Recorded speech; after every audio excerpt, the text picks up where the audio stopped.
pessoal, sejam bem-vindos a mais uma aula de biologia. Hoje iremos aprender sobre genética. A genética é a área da ciência que estuda o processo de transmissão de características físicas e biológicas de um indivíduo para o outro, chamado de hereditariedade, e de origem grega, a palavra genética significa fazer nascer. A genética ela surgiu há mais de 50 anos, mais ali na época de 1860, com o monge austríaco Gregor Mendel, que vocês vão ouvir falar muito dele agora. O Mendel ele realizou os primeiros experimentos genéticos com ervilhas, que elas foram cultivadas no mosteiro de, se escreve assim, Brno, na República Tcheca. Mendel optou por essa planta herbácea pelos seguintes motivos. Ela possui um cultivo muito fácil, porque a ervilha ela possui ciclos reprodutivos curtos, porém com a produção de muitas sementes. Então isso facilitou muito o estudo detalhado sobre as características dela, com a cor da flor, a posição do caule, os aspectos da semente, como a forma, a altura, a cor e a textura. A observação do processo de transmissão de características entre as diversas gerações dessa planta fez com que o Mendel ele concluísse que cada caractere é determinado por dois fatores que podem ser puros ou híbridos, que são permutados pelos cruzamentos. E anos depois, esses fatores foram chamados de genes, os famosos genes. Depois de alguns anos da morte dele, do Mendel, alguns pesquisadores repetiram os estudos com plantas híbridas e chegaram aos mesmos resultados dele.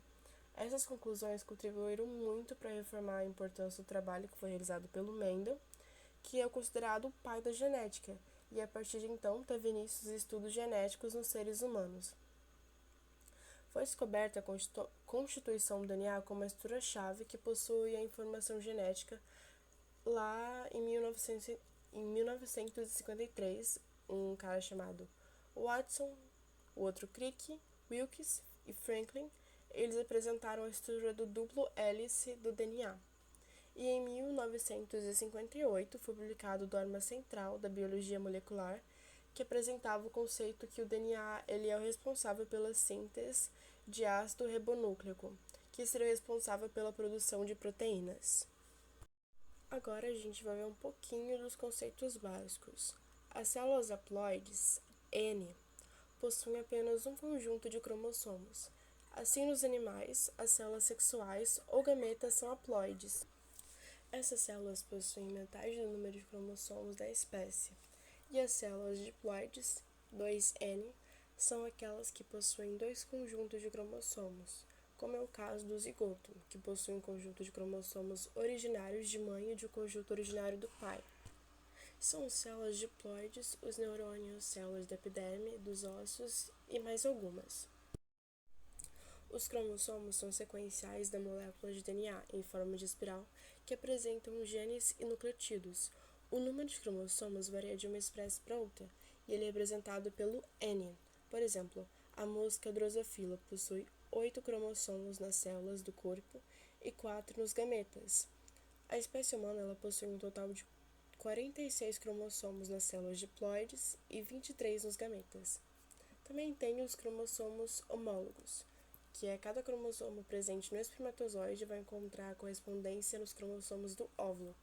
Em outras palavras, os cromossomos de cada gameta são homólogos, uma vez que eles possuem genes que determinam certa característica e são organizados numa sequência de cada um. Os genes são fragmentos sequenciais do DNA, que são responsáveis por codificar as informações que vão determinar a produção de proteínas que vão atuar no desenvolvimento das características de cada ser humano e cada ser vivo. E eles são fundamental para que a hereditariedade funcione. Os genes alelos são aqueles que ocupam os mesmos lóculos em cromossomos homólogos, e eles estão envolvidos na determinação de um mesmo caractere. Eles são responsáveis pela determinação de certa característica, por exemplo, a cor do pelo nos cachorros, que possuem variações determinando características diferentes. Por exemplo, um pelo branco, um pelo preto, preto e branco, e além disso, ocorrem aos pares, sendo de uma origem materna e outro de origem paterna. Um alelo é cada uma das várias formas alternativas de que o mesmo gênero ocupa no locus cromossomos e atuam na determinação do mesmo caractere. E os alelos múltiplos ocorrem quando os genes apresentam mais de uma das formas alélicas. Nesse caso, mais de 2 alelos estão presentes na determinação de um caractere. E foi isso, gente. Na semana que vem a gente vai aprender mais sobre conteúdos de genética e também resolver alguns exercícios. Espero que tenham gostado.